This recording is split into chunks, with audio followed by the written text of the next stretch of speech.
নমস্কার, আমি একটা কবিতা বলবো। কবিতার নাম সৎপাত্র, লিখেছেন সুকুমার রায়।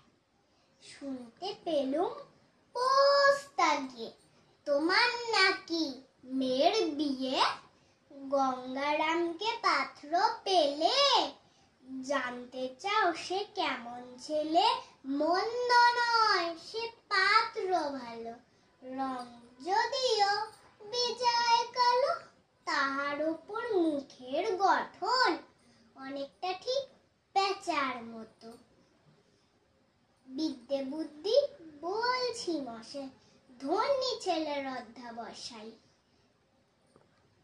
19টি বার ম্যাট্রিক এসে ঘায়ের হয়ে থামলো শেষে।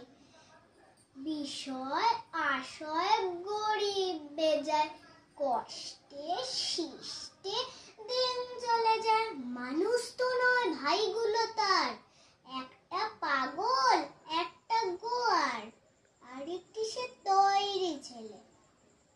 চাল করে নোট গেছেন জেলে, কনিষ্ঠ ঠিক তবলা বাজায়। যাত্রা দলে 5 টাকা পায়। গঙ্গারাম তো কেবল ভোগে তিলের জ্বর আর পাণ্ডু রোগে।